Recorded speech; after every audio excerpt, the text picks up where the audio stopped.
All right. So hopefully we'll use this as some decent content and everything like that. Well, my head's cut off.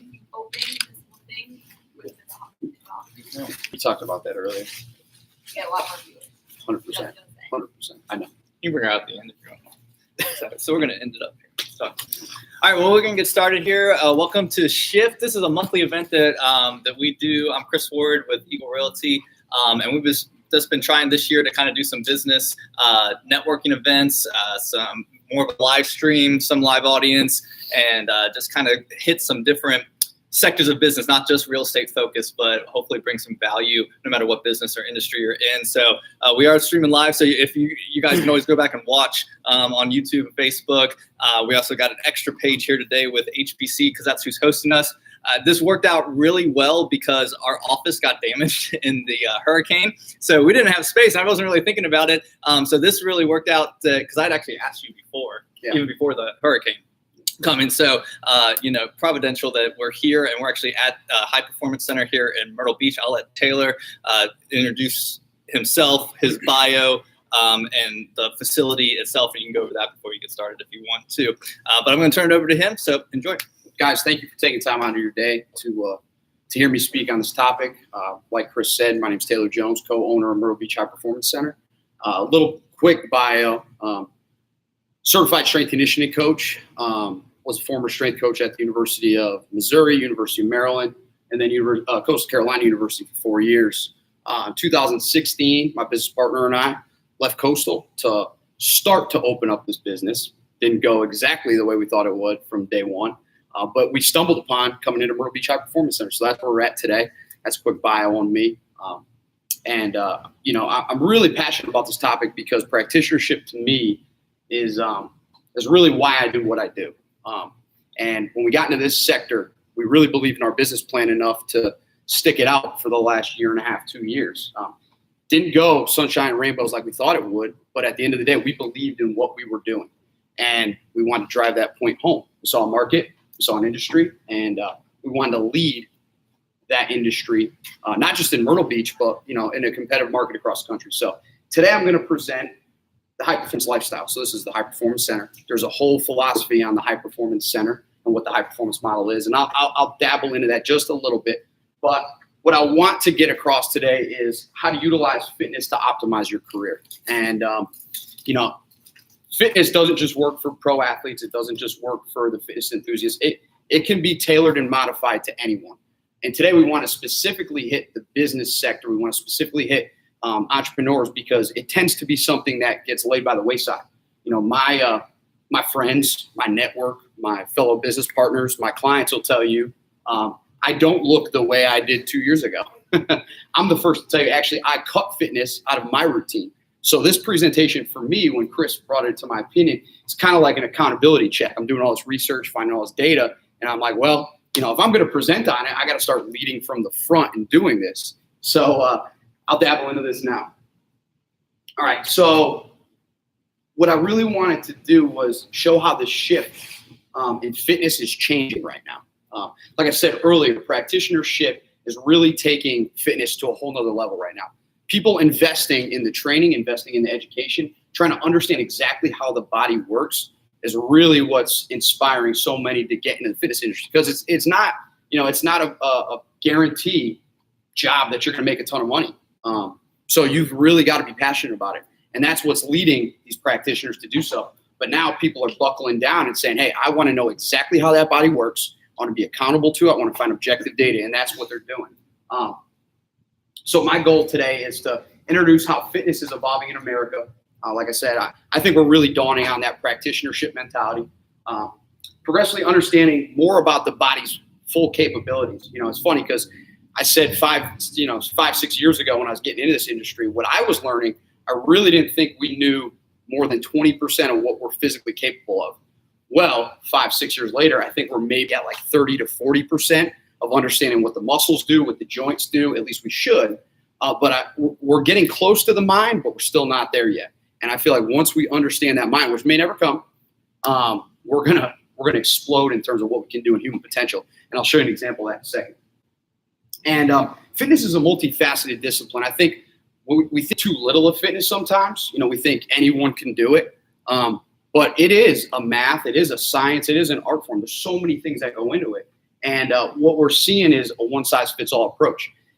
Every person that walked through the door shouldn't be on the same fitness model, yet that's happening so often. And it's causing injuries, it's causing monotonous training, it's causing just, lack of wanting to train. So what I want to do today is just show you some different angles of it. All right, shifting fitness into business. At the end of the day, bringing fitness into business is for really one thing. The key of it all is how to utilize energy to have a productive day. And I actually got into a good book recently called High Performance Habits. And I went into that book looking for business habits. I wanted to know what the best business people are doing.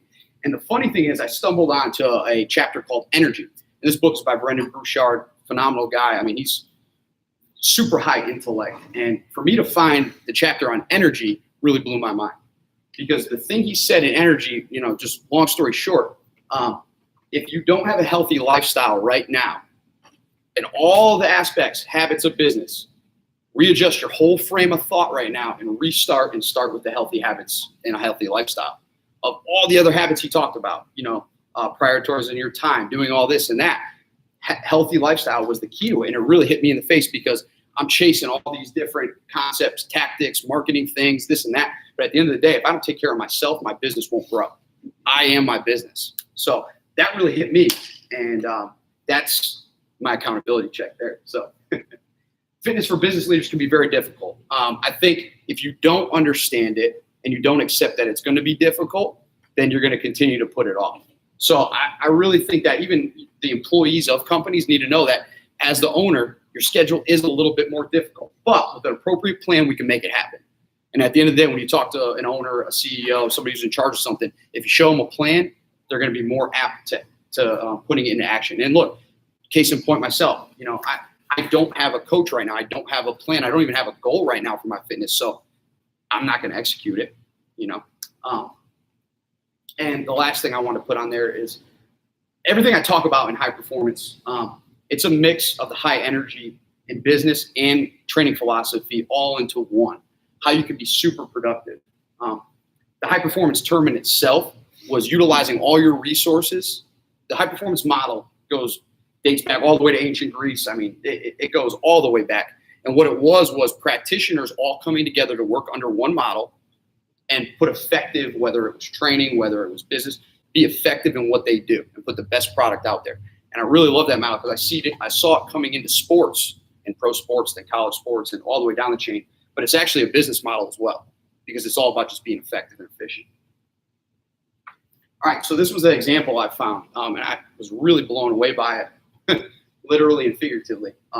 Human power has a real cool link to the hydrogen bomb. So if you're an average size human, right? And again, I don't have the statistics for what the average size human is, but if you're just an average size human being, you contain no less than 10 times 10 to the 18th joules of potential energy. So if you go back to school and you're thinking about when you learn about potential energy in school, the amount of stored energy we have in our bodies is the same as enough to explode with the force of 30 hydrogen bombs. So that's one.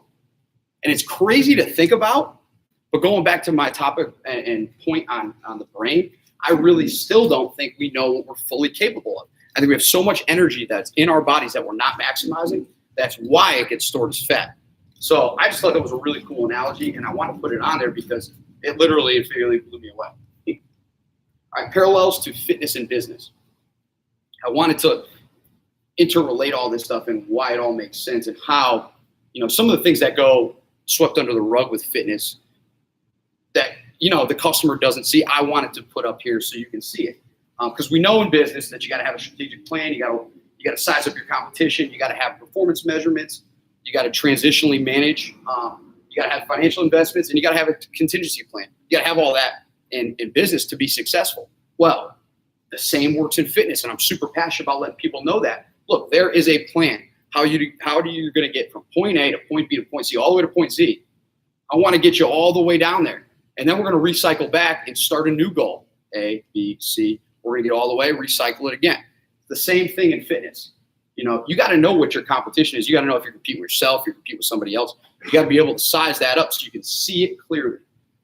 Performance measurements. We are all about objective data here. I think if you get involved in fitness and your goal is to get in better shape or whatever it is, if you're not finding what that objective measures, you're doing yourself a disservice. And I know it's tough to see it sometimes, but you want to hold that trainer just as accountable as you are. Training system, training program, objective data wins. You need to show that you're doing better physically. Transitional management. One thing I really wanted to relate with this is, like, let's say you don't get your goals. Let's say you don't reach it. Well, how are you going to get back on track to hit those goals? I think that's huge as a trainer, because look, here's what happens. If one of my clients doesn't see their results, I've got to go back to the training and see where the missing variable is. And I got to say, all right, I got to be honest with them. Maybe this variable didn't work for you, but I want to try it and see what would happen. Being honest is huge. Financial investments. Look, you got to put skin in the game. I tell this to people all the time. If you don't put skin in the game in your training, you're not going to hold yourself accountable to it. If we give you freebies, if we give you discounts, if we cut corners here for you, you are not going to be as accountable as you would if you put some skin in the game and said, look, I'm going all in. I'm putting my money in it. If you got yourself out of shape, like me, got myself out of shape, I know that I got to put skin in the game to get back in. I know I want to find the coach that's going to get me in the best possible shape that I want to be in. And then a contingency plan. How are you going to continue to see results? How are you going to say, look, I hit my goals after, let's say you hit a goal at 21 days. Well, how are you going to get from 21 days to 60 days? Because 21 days doesn't form a habit. We know that. You just made a decision at that point that you're going to start going. 63 days we're finding that is the date that a habit's formed. But that habit can let you down. You've got to continue to set goals that are going to transition and lead to the next and lead to the next. Because if you shoot for that big goal at once, it's hard to get there. And then you feel like you're a failure. You do all this and that. So you got to have a contingency plan to keep on going. All right. I'm going to ask you guys this question because I'll answer it too. And you don't have to answer it, but just think about it in your head. Is fitness a need? And he had in that book that I really like, High Performance Fitness Assessment. How physically healthy are you on a scale of 1 to 10? 1 being dead, 10 being you can literally right now get up and compete in a workout. That's what you got to ask yourself. And he said, and I'll tell you, 1 being dead, I'm probably like 3 right now. I'm pretty close to being dead, I guess. But that's how I feel. If you are not a 7, if you can't say to yourself that you're a 7 in your assessment, if you just start exercising tomorrow, just start. If I just start, I will have an increased effect. And I'll show you those effects in a second. But you will have an increased positive effect in some form of your life. And I mean, the ROI on that is huge. And we'll go into that in a second too. All right, so what's holding us back? I started thinking of all the, whether they're excuses or not, the things I tell myself. And these are some things that I found from doing research, reading books, talking to friends, talking to myself. What are the things I tell myself on a regular basis why I'm not working out? I'm sure my clients could tell you a whole bunch of stuff right now why I say I don't work out. I don't have time for X. That happens all the time. Everyone in my industry works this hard, so I'll have to cut out something. And that's how I felt when I first started. I felt like I'm trying to keep up with the big dog. What am I going to do to take out? Well, fitness for me isn't my lifestyle. Fitness is my business, and I'll get it back eventually. Well, the I'll get it back eventually will come back in a second too. I'll get to that. Or I'll focus on my health again in 90 days. I'm just busy now. So those are the 3 most common things I've found. And I'm sure you got some too. But if those have ever rang in your head, they're all compounded in a negative way, and they just keep going, keep going, keep going. It almost gets worse because what we find is X and what we cut out usually refers to health and healthy, working out and healthy habits. And the ironic thing is we think that, but none of it actually has any correlation to time. 0. You actually become more efficient, more effective, and it actually buys you back time. You sleep better. You wake up more efficient. You use your time more effectively, productively, and you're injury resilient. Huge key. I can't tell you how many times I've felt like, I just felt groggy or tired from sleeping too much, or I didn't feel well from the weekend from just not working out, not training, and that has such a huge correlation. When you see those things, it's funny because, you look at this one, people who are at higher levels. So, when I first got into business, I was watching Gary V. Gary Vaynerchuk was like my guy. I'm watching him. And you see if even that guy who travels across the country in one day to do seminars, talk, if he's working out, what excuse do I have? And I know how to do all this stuff. I know how to make an effective workout in 30 minutes, yet I'm not doing it. So that's really an accountability check for yourself and me. Stating that you will do it, man, this one's a big one for me. Stating you will eventually do it is a sign of perpetual fatigue. Oh, I can't tell you how I keep saying I'm going to start. Jay Crow, I'm going to start on Monday. Monday leads to next Monday, And like I said earlier, that cycle continues to compound in a negative way. Where if I just think in my head positive affirmation, say, I'm going to start today, and I actually do it, maybe it'll lead to the next day working out. All right, so here's some stats. I'm going to start throwing a little bit of stats here and there. Stats that matter, stats that don't, I'll kind of pass over. But the business professional spends 62% of their waking hours at work. That's on average 70 hours a week. And that number is pretty alarming.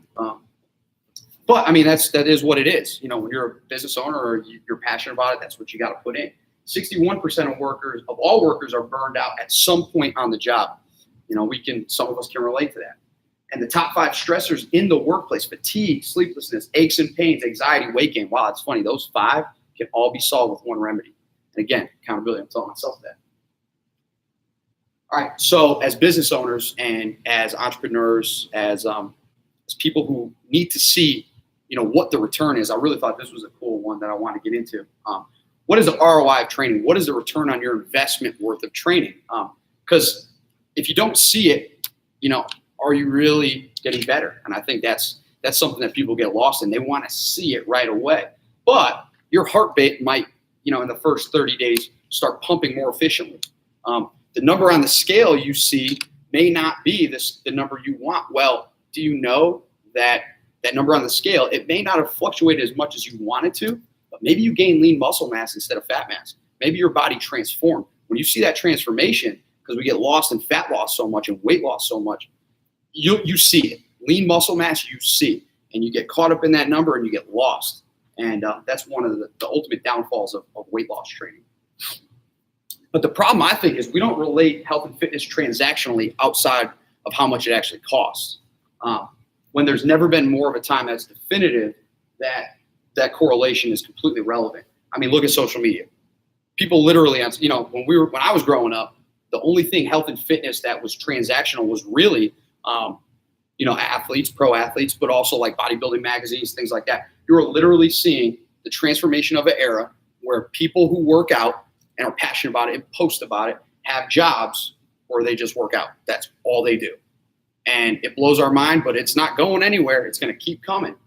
So we've got to start having a little bit more respect for fitness and health and wellness. And one thing I like that I want to throw at you guys, tools needed for the work-related performance. I think some tools for work-related performance would be learn fast, deal with stress, be alert, pay attention, remember important things, and keep a positive mindset. So my question was, because again, I remember a time when I was all about supplementation. I thought supplementation solves problems. If you had a supplement that helped you learn fast, deal with stress, be alert, pay attention, remember things, important things, keep a positive mindset, would you take that supplement every day? Would you buy it every day? Would you drive to the gas station and pop that 5-hour energy that was a miracle drink? Absolutely. That's what I would do, when you have it in your hands and it's exercise. So the obvious health stuff, I'm not going to go over all these. These are kind of more subjective things in a sense, the obvious health benefits. One thing that I really liked in doing, a lot of research into this is, because I knew this, but exercise is just as important as breakfast. Because the thing is, if you just decide to eat healthy, if that's what your goal is, you're going to see some positive gains in fat loss, but you're not going to gain any lean muscle mass because there's no progressive overload. You're not training your body. And lean muscle mass is the key to staying healthy, to staying injury resilient, things like that. So, and I'll talk about it later. Exercise really helps, and it can jumpstart your day. So this is the stuff that I want to hammer real quick. This is the stuff that I'm really passionate about. Specific data and evidence. So I'm going to run through all these because they're all important. They're all objective. They're all things that can make huge impacts in your life. Body composition, decrease fat mass, increase lean muscle mass. So I keep talking about that. That is the key. That is the key for women, for men, for whoever. That is the key. Doesn't matter how old you are. Doesn't matter what your fitness goal is. If you get that, that's going to help you get to your specific goal. Okay. And your body will transform the way you want it to whatever that training goal is. And I'll talk about that in a second. But like, let's say you're a runner. Well, if you decrease fat mass, increase lean muscle mass through your training and all your running you're doing, your body will look like a runner. If you're doing powerlifting and you're a female, well, your body is going to adapt to that and look like a powerlifter. That's going to be what's going to happen. So that's why it's super important to understand the training and let the results for performance training do the work for you. I love this one. Love it. Exercise releases BDNF, brain-derived neurotrophic factor, helps new neurons build. I mean, I could tell you from living a sedentary lifestyle now, I do demo exercise and all that stuff, but I'm still sedentary. I can tell you how many times my brain feels like it's shutting down on me. This, for me, was like, man, I got to just start doing something, whether it's cardio or not. We have an increase in plasticity and ability to learn faster, remember more, improve overall brain function. If you're a CEO, if you're a business owner, and you don't like this one, then you just must know way too much, because this can help anyone. This is like, for an athlete, if you showed an athlete this, and this is similar to jumping higher for a basketball player. This is the key. Exercise decreases stress, improves learning, obviously. Stress lowers BDNF and overall cognitive function. I like this one too. Enhanced dopamine productivity and receptivity in the brain. We know dopamine elevates the mood and mental performance. I love this one. It's as effective for depression as medication, but not as a replacement. So we're finding that exercise can be of equal value, not a replacement, but of equal value to medication for depression. And I think that's huge, huge. Increased production in norepinephrine. Norepinephrine helps you operate faster, helps you operate more cognitively, so you're going to make fewer errors.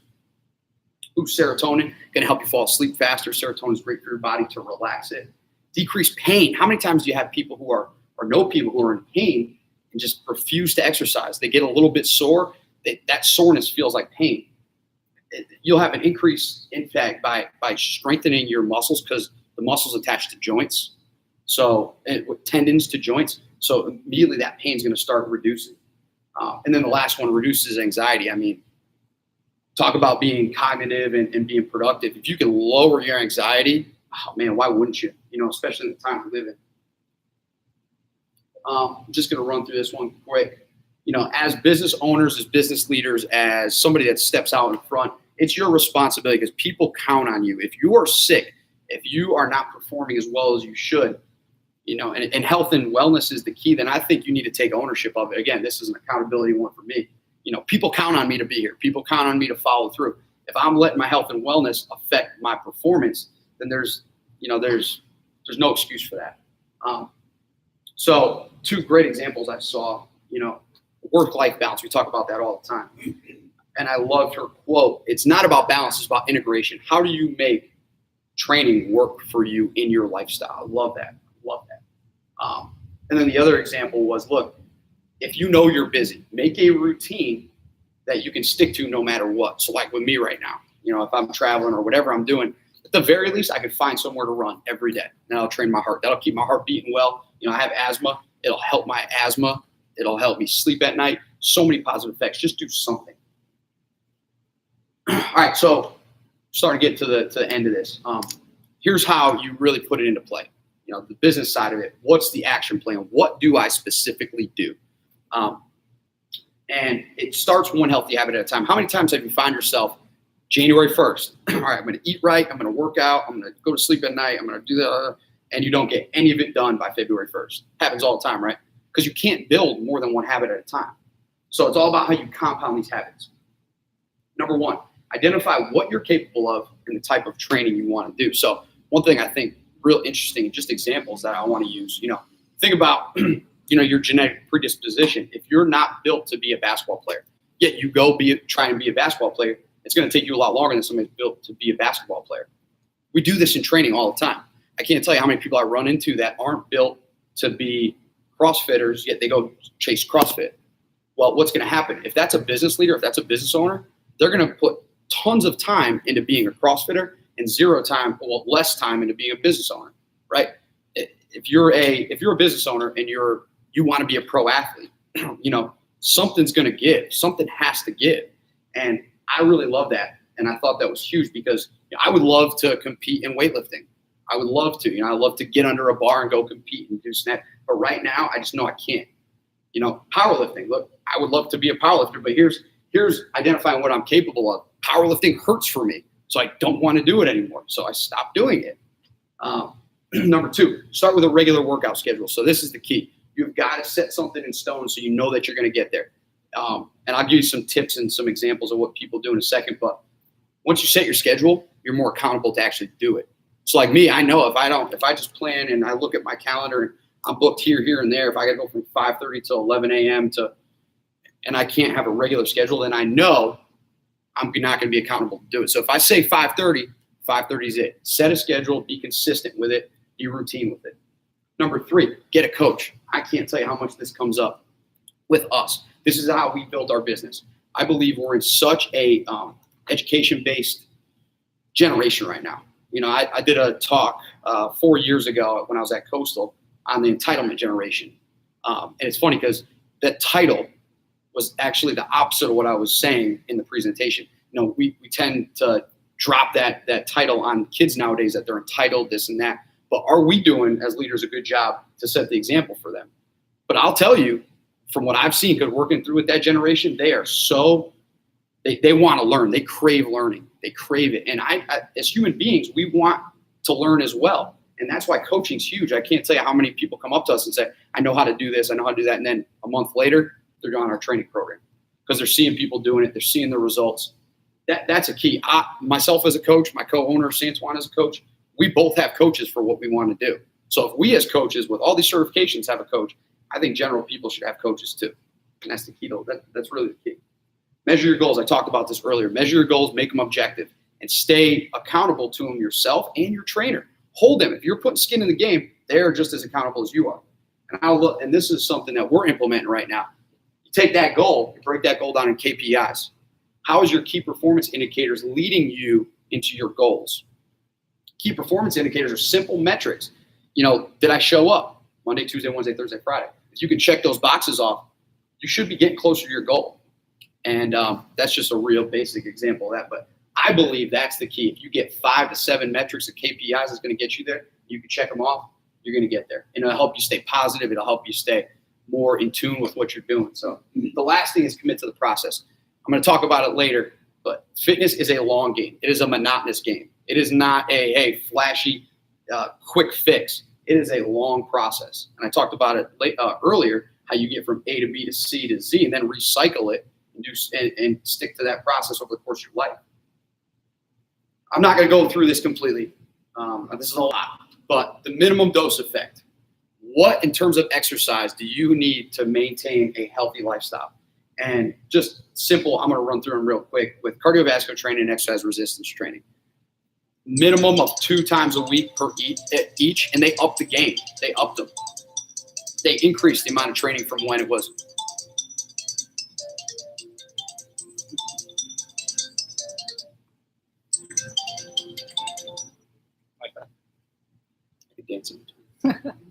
So this is the ACSM, American College of Sports Medicine's recommendation. When I was in college, I looked at this and it was still very sedentary. I still think we don't push, but I'm proud of it because it's gotten a lot better. They're recommending 2.5 sessions if they're an hour long of cardiovascular training. They're saying that you need to get at least 2 strength training sessions in, and they tell you to train your body in a total body format. Train it total body format. And then the neuromotor says to train a little bit of agility here and there because you'd be surprised the amount of effects you'll get in balance training, functional training, the amount of results you'll get from that on just small basic things. All right, maximum dose effect. So I gave you the minimum, giving you the max. And you'll see what the key is in a second. The maximum dose effect is something you'll see on the extremes. And I use this all the time because going back to what you're fully capable of, you got high volume, high intensity training. High volume is training a ton all the time at super high intensities that are not applicable. And we have this happen in fitness today. And again, generalizations, it is what it is. CrossFit, this happens a lot. Boot camps, this happens a lot. When you just tell yourself that you can push your body to the limit every day, you can't. You cannot do that. The body is not built like that. It is very resilient, and it can put up with it for a certain amount of time, but then it will break down, and your own body will let you down. So you got to know the symptoms. You got to be aware of the training, and you got to know what's going on. If you feel like you are just dead every day, you're dragging yourself to the workout, I'm telling you, it's not appropriate training. All right, wrapping this up. High performance plan. So these are just a couple keys to really take your results to the next level. You check those 5 off, those 5 action plans, right? Now what I think you should do is commit to a 12-month process. Say to yourself that I want to be in the best shape of my life in 12 months, not 3 months, not 30 days. The key is to look at it in 12 months. That's a good goal. That's a good long-term goal. What I think you should do is you should know every possible health measure. Know what's going on in your body. Invest a little bit of time, a little bit of resources to understand what's going on with your vitals. Again, this is actually not my plan. This is the High Performance Habits book. So you're going to see a couple of these in your bag. That makes a lot of sense. Seek out the best sports medicine doctor in the area because they're going to give you a different perspective. When I look at general fitness, I'm not in sports medicine, but I'm in the sports side of it. I look at fitness a whole different way.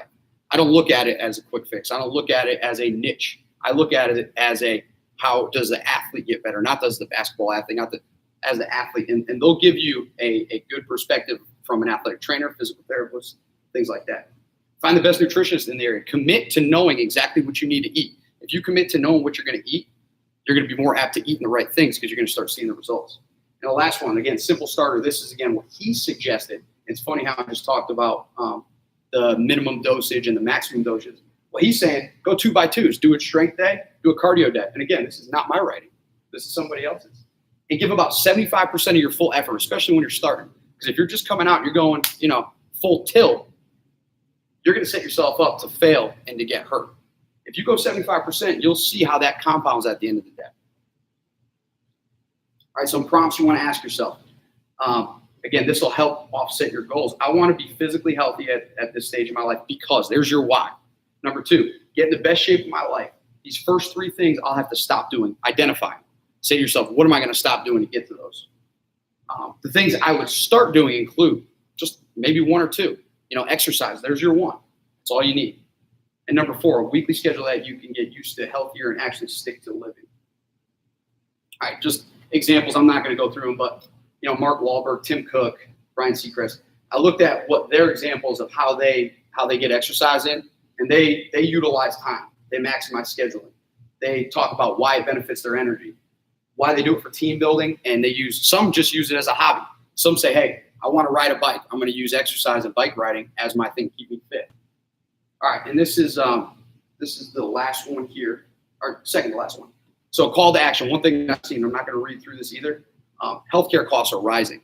One thing that business leaders can do right now is put an avid push to start installing programs within their business. Again, I talk lead from the front. Be the example for them.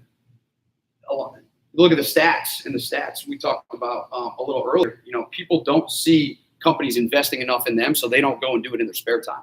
Well, if you could start making exercise a goal, give a health-related benefit, people will be more apt to doing it within your department, and they'll be more productive for you.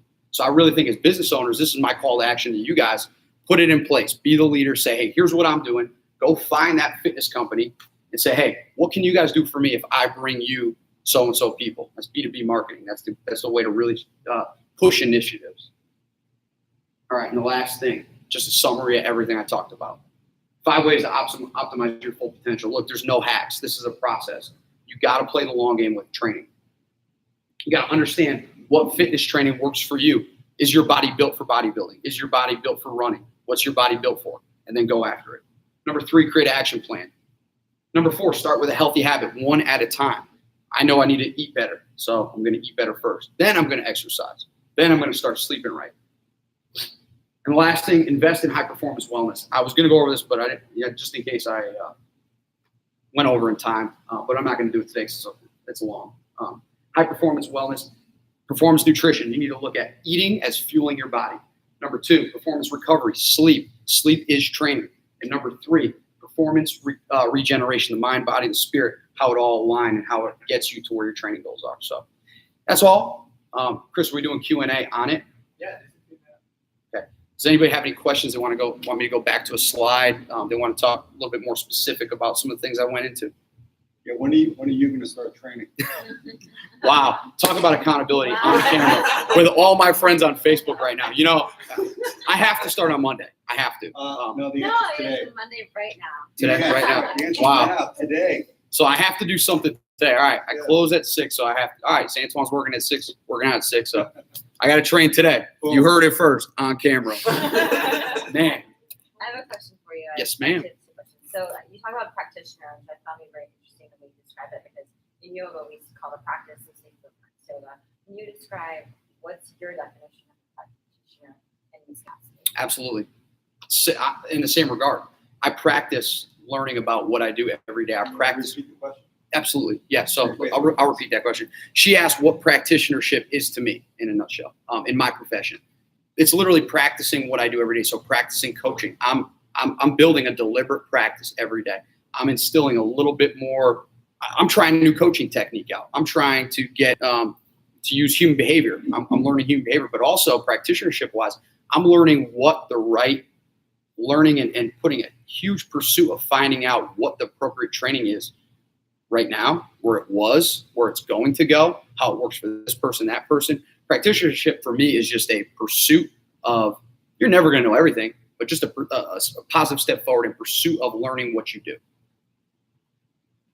And then my other question was, you talked about the objective data. What type of, I guess, subjective data or what sort of emotional triggers do you incorporate into your fitness plan when you have people coming in and say, all right, I want to get on this program, I want to do a challenge, like if people say, you know, I want to have XYZ body fat, I just want to lose 5 pounds, and those sort of things.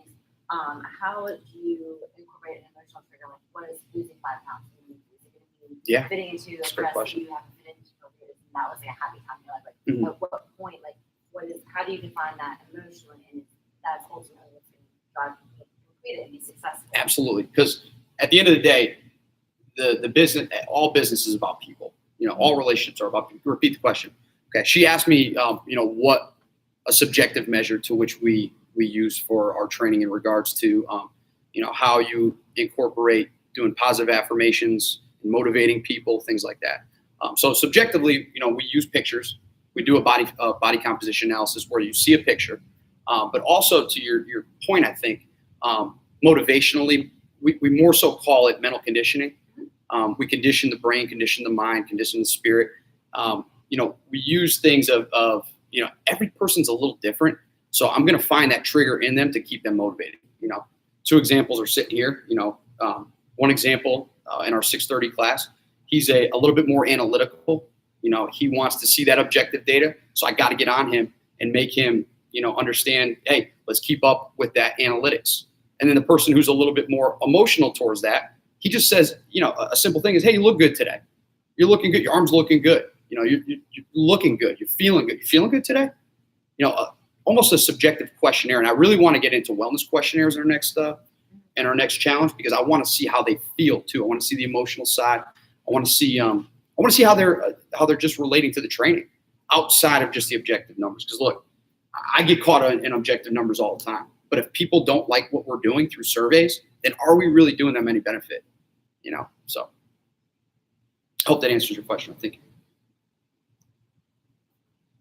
This kind of stems from a comment on the Facebook on one of the live streams, but you mentioned in there briefly about companies, corporations, caring about their employees' health and that kind of stuff, to the point of, you know, what are they doing as a company for, you know, are they given any kind of benefits?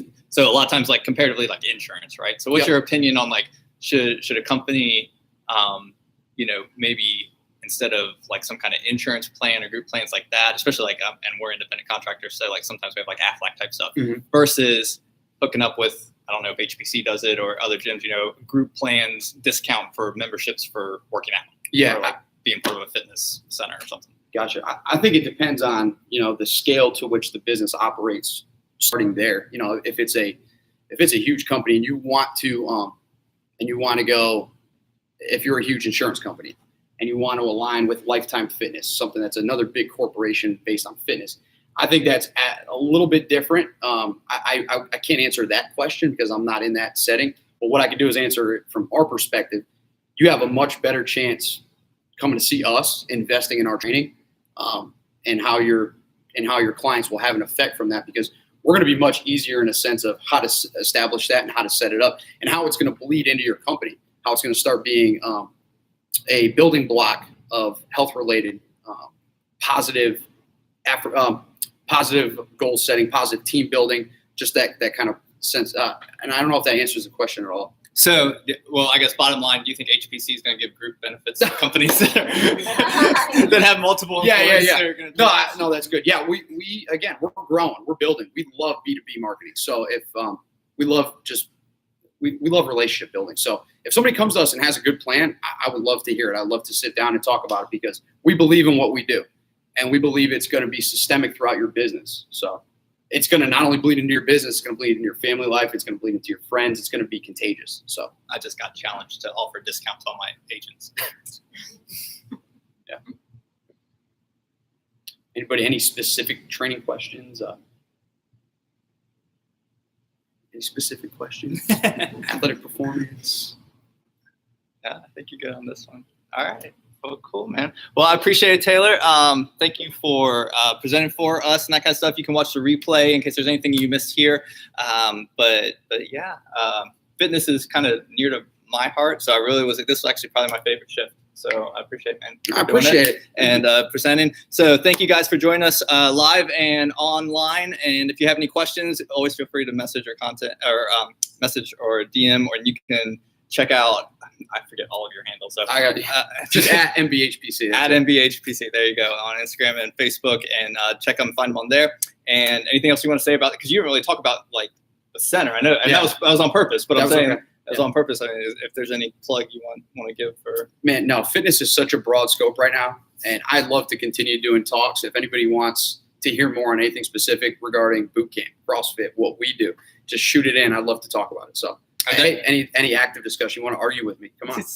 And they're increasing their content game here too. So I mean, you'll be seeing a lot of them around the Myrtle Beach area as well. So thank you guys for coming. I appreciate it, and have a good day. Thanks, guys.